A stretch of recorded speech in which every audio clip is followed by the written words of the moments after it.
I didn't know there was a cell in the central bank in Kisumu.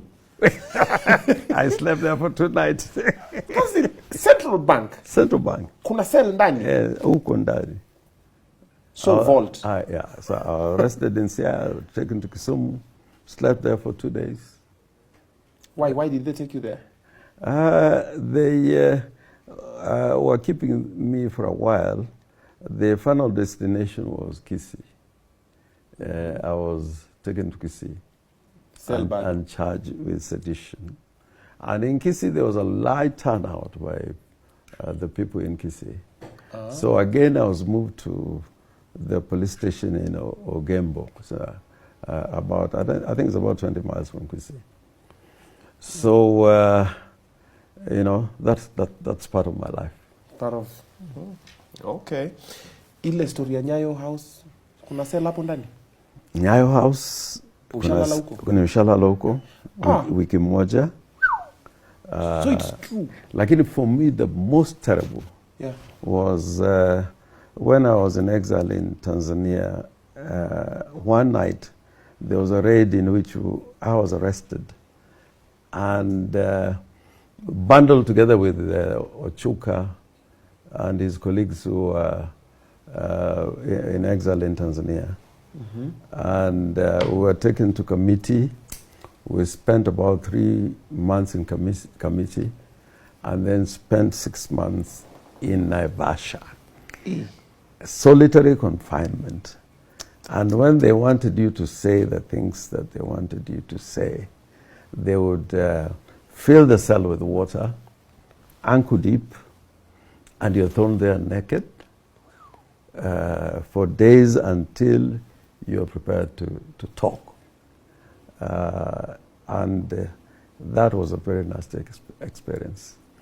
Like you enter that cell full of water, you say, I can't sit on this water.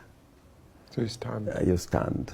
After 12 hours, you can't continue standing. Then you sit. Then you say, I will hold myself until they open up the cell. Unfortunately, when they want to put you in the cell, sometimes they give you water. You want water to drink. In fact, that particular time I was given a bottle of soda to drink. Imagine in Naivasha. So after some time, you want to pee. Ndani ya swimming pool. Yeah, swimming pool. So you're seated on your pee. Yeah, and then you begin to swell your feet. Your body is like white as ash. Or gray as ash. Until you knock the door and say, take me out. I'll tell you what you want to say, what you want me to say. Or they watch you, if they find, you're fallen sick, and it's like you're in a terrible situation, then they can get you out and offer some kind of treatment. So what did they want you guys to say? Well, at that time it was about the coup. Remember Ochuka and what was the other name? There were 5, 6 of them, and I was brought back with that group. Whoa. So they demanded to know from me my participation in the coup in 1980. But how did you end up with the Ochuka squad? Well, how I ended up with the Ochuka is that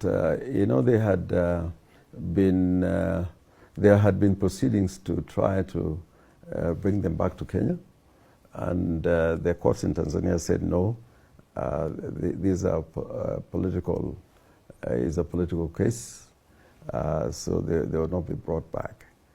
Then, when I was in Dar es Salaam, I ended up going to Zimbabwe, and made contact with people in Zimbabwe, some embassies there, to find out if it was possible for Ochuka and team to leave to Tanzania. To a third country, which has succeeded actually. I managed to get some countries which were willing to accept them. So I went back to Tanzania to give them the good news.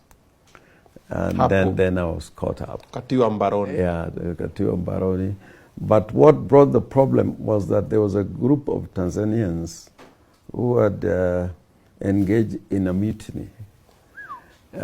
So Tanzania, which was resisting returning handover. Sema ndo hao. Sasa mambo ya mutiny ikatokea, wakasema we will exchange this team. Songa nayo. Yeah. Oh wow.